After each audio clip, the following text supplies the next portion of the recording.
வணக்கம், நான் உங்கள் சுகுமார். இன்றைக்கி இந்த வீடியோவில் most advanced 5th generation aircrafts பற்றியும் ஒரு 5th ஜென்ரேஷன் ஏர்க்ராஃப்ட்டில் இருக்கக்கூடிய ஸ்பெசிஃபிகேஷன் என்ன, ஸோ இந்த விஷயம் பற்றி தான் நான் உங்ககிட்ட சொல்ல போகிறேன்.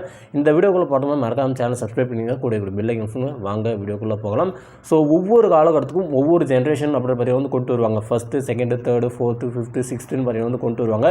இப்போ பார்த்தீங்கன்னா எனக்கு தெரிஞ்சு 7th ஸ்டார்ட் ஆக போகுது அந்த ஒரு நிலைமையில தான் பார்த்தீங்கன்னா இப்போ போயிட்டுருக்கு.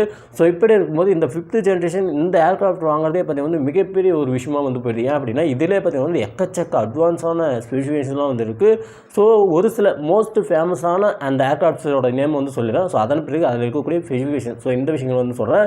Most advanced 5th generation aircrafts அப்படின்னு பார்க்கும்போது யூஎஸ்ஏவோட F-22, F-35 அப்படின்னு சொல்லப்படக்கூடிய இந்த ஏர்க்ராஃப்ட்னு சொல்லலாம். அடுத்து சீனாவோட செங்குடு Jet-20 அப்படின்னு சொல்லப்படக்கூடிய இந்த ஒரு ஏர்க்ராஃப்ட்னு சொல்லலாம். அடுத்து இவங்களுக்கு ரஷ்யாவோட su57 அப்படின்னு சொல்லப்படக்கூடிய இந்த ஒரு ஏர்க்ராஃப்ட்னு சொல்லலாம். அதே சமயத்தில் யூஎஸோட போயிங் T-7, யூஎஸோட F-20 அப்படின்னு சொல்லப்படக்கூடிய இந்த மாதிரியான ஏர்க்ராஃப்ட்ஸ் சொல்லிட்டே போகலாம். ஸோ நிறைய இந்த மாதிரி ஏர்க்ராஃப்ட்ஸ் இருந்தாலுமே ஸோ இது பார்த்திங்கன்னா டாப்பில் இருக்கக்கூடிய ஏர்க்ராஃப்ட்ஸ் அப்படின்னு தான் சொல்லியாகணும். இதில் இந்தியாவோட பங்களிப்பு அப்படின்னு பார்க்கும்போது amca அப்படின்னு சொல்லப்படக்கூடிய ஒரு 5th ஜென்ரேஷன் ஏர்க்ராஃப்ட்டை பார்த்தீங்கன்னா நம்முடைய இந்தியா டிசைன் பண்ணிகிட்டே இருக்காங்க. எனக்கு தெரிஞ்சு ஒரு 3 வருஷமாக பார்த்தீங்கன்னா இதற்கான ப்ராசஸ் போயிட்டுருக்கு. 15,000 கோடி ரூபாய் செலவு அப்படின்னு பார்த்தீங்கன்னா அந்த ஒரு ஏர்க்ராஃப்ட் டிசைன் செய்யப்பட்டிருக்கு. ஸோ இன்னும் ஒரு 1 or 2 இயர்ஸில் பார்த்தீங்கன்னா இது லான்ச் செய்யப்படும் அப்படின்னு பார்த்தீங்கன்னா ரொம்பவே எதிர்பார்ப்பு கேட்டுருக்கு. சரி, வெயிட் பண்ணி தான் பார்ப்போம் நம்முடைய 5th ஜென்ரேஷன் ஏர்க்ராஃப்ட் எந்த லெவலில் இருக்குதுன்னு சொல்லிட்டு. சரி வாங்க, ஒரு 5th ஜென்ரேஷன் ஏர்க்ராஃப்ட்டில் இருக்கக்கூடிய ஸ்பெசிஃபிகேஷன் என்ன, ஸோ இந்த விஷயம் நம்ம சொல்லிடலாம். இதில் ஃபஸ்ட்டு என்ன அப்படின்னு பார்த்தீங்கன்னா ஸ்ட்ரென்த் ஆஃப் கேப்பபிலிட்டி அப்படின்னா என்ன அப்படின்னு பார்த்தீங்கன்னா இப்போது ஒரு ஏர்க்ராஃப்ட் ட்ராவல் ஆகி போகுது அப்படின்றப்போ ஸோ அந்த ஒரு விஷயத்தை ஸ்கேன் பண்ணுறதாக பார்த்தீங்கன்னா நிறைய ரேடார்ஸ் இருக்கும். இப்போ எதிரி நாட்டு படைகள் பார்த்தீங்கன்னா ரேடார் வச்சு ஸ்கேன் பண்ணிட்டே இருப்பாங்க, மேலே ஏதாவது போதா அப்படின்னு சொல்லிட்டு பார்த்துருப்பாங்க. நம்ம ட்ராவல் பண்ணிட்டு போகும்போது எந்த நாட்டுடைய அந்த ரேடாரில் நம்ம சிக்கக்கூடாது அப்படின்னு சொல்லிட்டு பார்த்தீங்கன்னா நம்ம அந்த மாதிரியான அட்வான்ஸான ஒரு சில விஷயம் செஞ்சுருப்போம். என்ன அப்படின்னு பார்த்தீங்கன்னா நம்ம ஏர்க்ராஃப்ட்டுக்கு மேலே பார்த்தீங்கன்னா ஒரு சில கோட்டிங்ஸ் பூசிருப்போம். ஸோ அந்த கோட்டிங்ஸ் இருக்கிறதுனால அந்த ஒரு கோட்டிங் பார்த்தீங்கன்னா அந்த ரேடாரில் சென்ஸ் ஆகாது. ஸோ இந்த மாதிரியான ஸ்ட்ரென்த் கேப்பபிலிட்டி கோட்டிங் விஷயங்களுக்கு தான் பார்த்தீங்கன்னா ஒரு 5th ஜென்ரேஷன் ராக்கெட்டோட முக்கியமான ஒரு ஸ்பெசிஃபிகேஷன் அப்படின்னு சொல்கிறாங்க. அடுத்து இரண்டாவது ஸ்பெசிஃபிகேஷன் என்ன அப்படின்னு பார்த்தீங்கன்னா சூப்பர் கியூரியஸ் கேப்பபிலிட்டி அப்படின்னு சொல்லுவாங்க. அப்படின்னா என்ன அப்படின்னு பார்த்தீங்கன்னா இப்போது ஒரு பைக்கே ட்ராவல் ஆகி போயிட்டுது. ஒரு கொஞ்சம் தூரம் பார்த்தீங்கன்னா ஸ்லோவாக போவோம். ரோட்டில் எந்த வண்டியுமே இல்லை, ஃப்ரீயாக இருக்குன்றப்போ டக்குன்னு பார்த்தீங்கன்னா வேகமாக போகும். ஸோ அந்த மாதிரியான ஒரு ப்ராசஸ் தான். என்ன அப்படின்னு பார்த்தீங்கன்னா 5th ஜென்ரேஷன் ராக்கெட்டோட மிக முக்கியமான ஒரு ஸ்பெசிஃபிகேஷன் என்ன அப்படின்னு பார்த்தீங்கன்னா மற்ற ஜென்ரேஷன் ராக்கெட்ஸ் எல்லாமே பார்த்தீங்கன்னா ஒரு கொஞ்சம் தூரம் பார்த்தீங்கன்னா ஸ்லோவாக போகும், அதன் பிறகு பார்த்தீங்கன்னா வேகமாக போகும். ஆனால் 5th ஜென்ரேஷன் ராக்கெட் பார்த்தீங்கன்னா ஸ்டார்ட் பண்ண அதே நொடியிலே பார்த்தீங்கன்னா மசர்னு பார்த்தீங்கன்னா பறந்து போகும். ஸோ அந்தளவுக்கு ஒரு டிசைன் பண்ணப்பட்டிருக்காங்க. இதுவும் பார்த்தீங்கன்னா ஒரு மிக முக்கியமான ஒரு ஸ்பெசிஃபிகேஷன் அப்படின்னு தான் சொல்லியாகணும். அடுத்து மிக முக்கியமான ஒரு ஸ்பெசிஃபிகேஷன் என்ன அப்படின்னு பார்த்தீங்கன்னா AESA அப்படின்னு சொல்லுவாங்க. அப்படின்னா என்ன அப்படின்னு பார்த்தீங்கன்னா ஆக்டிவ் எலக்ட்ரானிக்கலி ஸ்கேன்ட் அரே அப்படின்னு சொல்லுவாங்க.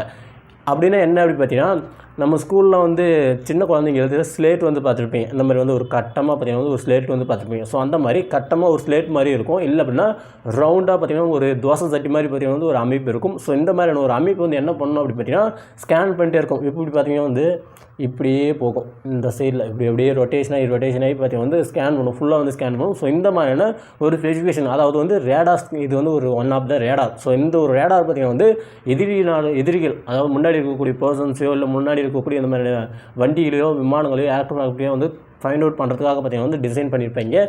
ஸோ AESA அப்படின்னு சொல்லப்படக்கூடிய இந்த ஒரு ஸ்பெசிஃபிகேஷன் பார்த்தீங்கன்னா 5th ஜென்ரேஷன் ராக்கெட்ஸ் அப்படின்னு சொல்லப்படக்கூடிய இந்த விஷயம் பார்த்தீங்கன்னா அமைக்கப்பட்டிருக்கும். ஸோ இது இல்லை அப்படின்னு பார்த்தீங்கன்னா இது ரொம்பவே கஷ்டமாக போயிடும். ஸோ கண்டிப்பாக பார்த்தீங்கன்னா 5th ஜென்ரேஷன் ஏர்க்ராஃப்டில் பார்த்தீங்கன்னா இது இருந்து தான் ஆகணும். ஸோ அந்தளவுக்கு பார்த்தீங்கன்னா டிசைன் பண்ணியிருக்காங்க.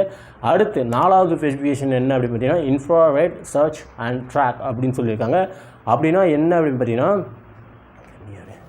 இந்த மாதிரி ஏர்க்ராஃப்ட் ட்ராவல் ஆகி போயிட்டுருக்கு. ஸோ அப்படி ட்ராவல் ஆகி போயிட்டு இருக்கும்போது முன்னாடி 2 ஏர்க்ராஃப்ட் பார்த்தீங்கன்னா கிராஷ் ஆகிடுச்சு. 2 ஏர்க்ராஃப்ட் பார்த்தீங்கன்னா இடிச்சிக்கிச்சு. இல்லை அப்படின்னா 2 ஏர்க்ராஃப்ட்காரன் பார்த்தீங்கன்னா குண்டை போட்டு ஃபைட் பண்ணிட்டுருக்காங்க. ஸோ நம்ம பார்த்தீங்கன்னா சம்மந்தமே இல்லாமல் ஒரு 40-50 கிலோமீட்டருக்கு முன்னாடி வந்துட்டுருக்கோம். ஸோ அப்படி வந்துட்டு இருக்கும்போது முன்னாடி ஒரு கிளாஷ் போயிட்டுருக்கு அப்படின்ற அந்த ஒரு விஷயம் பார்த்தீங்கன்னா நமக்கு தெரியணும். ஸோ அதற்காக பார்த்தீங்கன்னா நம்மளை இன்ஃப்ராரெட் சர்ச் அண்ட் அட்டாக் அப்படின்னு சொல்லப்படக்கூடிய இந்த ஒரு ட்ராக் அப்படின்னு சொல்லப்படக்கூடிய இந்த ஒரு சென்சார் பார்த்தீங்கன்னா ஃபிட் பண்ணியிருப்பாங்க. ஸோ ஒரு 40-50 மைலுக்கு அந்தாட்டு ஒரு இன்சிடென்ட் நடக்குனாவே ஸோ அதை பார்த்தீங்கன்னா நம்முடைய ஏர்க்ராஃப்ட் பார்த்தீங்கன்னா வந்து சிக்னல் வந்து கடத்தும். ஸோ இதற்காக பார்த்தீங்கன்னா இன்ஃப்ராரெட் அப்படின்னு சொல்லப்படக்கூடிய இந்த மாதிரியான ஸ்பெசிஃபிகேஷன் பார்த்தீங்கன்னா வந்து அமைச்சு வச்சிருப்பாங்க. ஸோ இந்த ஒரு அமைப்பும் பார்த்தீங்கன்னா வந்து கண்டிப்பாக 5th ஜென்ரேஷன் ராக்கெட்ஸில் வந்து இருக்கும்.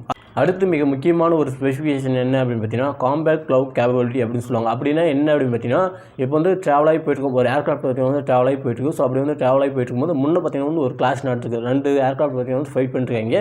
நமக்கு பின்னாடி பார்த்தீங்கன்னா வந்து நம்மளே வந்து ஃபாலோ பண்ணிட்டு வந்துருக்காங்க. நம்ம சைடில் பார்த்தீங்கன்னா ஒருத்தர் வந்து குண்டா போட்டிருக்கான். ஸோ இப்படி இருக்கும்போது நம்முடைய அடுத்த திங்க் வந்து என்ன இருக்கும், ஸோ நம்ம கம்யூனிகேஷன் பார்த்தீங்கன்னா வந்து கீழே இருக்கக்கூடிய ஹெட் ஆஃபீஸில் வந்து கொடுக்கணும். ஸோ இந்த மாதிரி வந்து விஷயம் வந்து போயிட்டுருக்கு அப்படின்னு சொல்லி பார்த்தீங்கன்னா நம்ம கம்யூனிகேஷன் பார்த்தீங்கன்னா வந்து அவங்களுக்கு வந்து கொடுக்கணும். ஸோ அதற்காக செட் பண்ணிட்டு இருக்கக்கூடிய ஒரு செட்டப், ஒரு கம்யூனிகேஷன் லிங்க் செட்டப் பேர் தான் பார்த்தீங்கன்னா வந்து இந்த காம்பேக்ட் க்ளவுட் கேப்பபிலிட்டி அப்படின்னு சொல்லப்படக்கூடிய இந்த ஒரு விஷயம்னு சொல்லலாம்.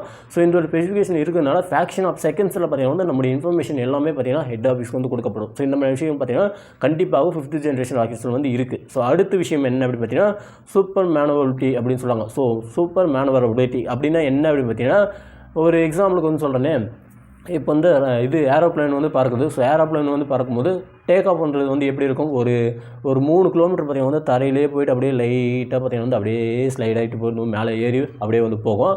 ஆனால் இந்த ஏர்கிராஃப்ட்ஸ் பொறுத்த வரைக்கும் எப்படி அப்படின்னு பார்த்தீங்கன்னா வந்து அப்படியே கீழே வந்து பார்த்தீங்கன்னா வந்து அப்படியே லிஃப்ட் ஆகும். லிஃப்ட் ஆகிட்டு பார்த்தீங்கன்னா சர்ன்னு பார்த்தீங்கன்னா வந்து போகும். ஸோ இந்த மாதிரியான விஷயங்கள் தான் பார்த்தீங்கன்னா வந்து இதில் வந்து ரொம்பவே வந்து அட்வான்ஸாக வந்து இருக்கும். சும்மா டக்குன்னு பார்த்தீங்கன்னா வந்து போகும், டப்புன்னு பார்த்தீங்கன்னா வந்து கீழே வந்து இறக்கும். ராக்கெட் எந்த ஸ்பீடில் போகும், போயிடும் சார். ஸோ இந்த மாதிரியான விஷயம் பார்த்தீங்கன்னா வந்து இந்த 5th ஜென்ரேஷன் ராக்கெட்ஸ் வந்து இருக்கும். ஸோ இத்தனை ஸ்பெசிஃபிகேஷன் இருந்தால் மட்டும்தான் அது வந்து ஒரு 5th ஜென்ரேஷன் ராக்கெட்ஸ் அப்படின்னு சொல்லுவாங்க, 5th ஜென்ரேஷன் ஏர்கிராஃப்ட்ஸ் அப்படின்னு சொல்லுவாங்க. ஸோ இவ்வளோ விஷயங்களை கொண்ட ஒரு ராக்கெட்ஸை வச்சிருக்கக்கூடிய நாடுகள் அப்படின்னு பார்க்கும்போது அதிகமாக ரஷ்யா அண்ட் அமெரிக்கா அப்படின்னு சொல்லப்படக்கூடிய இந்த நாடுகள் தான் வந்து வச்சிருக்கு. அமெரிக்கா ரஷ்யாவை பீட் பண்ணிட்டு நம்ம வந்து முன்னாடி வரணும் அப்படின்னா அதுக்கு வந்து இன்னும் கொஞ்சம் வருடங்கள் ஆகணும். ஸோ பார்ப்போம், வெயிட் பண்ணி பார்ப்போம் நம்ம வந்து எந்த அளவுக்கு டெவலப் ஆகி போகணும் அப்படின்னு சொல்லிட்டு. நம்ம இந்த டைட்டில் வந்து தொட்டினாலே இனிமேலுக்கு வந்து வரக்கூடிய நாட்கள் வந்து இந்தியா டெவலப் ஆயிடும் அப்படின்னு சொல்லிட்டு நான் வந்து நினைக்கிறேன். இந்த வீடியோ நான் மறக்காம சேனல் சப்ஸ்கிரைப் பண்ணிங்க, கூட பெல் ஐக்கன். தேங்க்ஸ் ஃபார் வாட்சிங், கீப் சப்போர்ட்.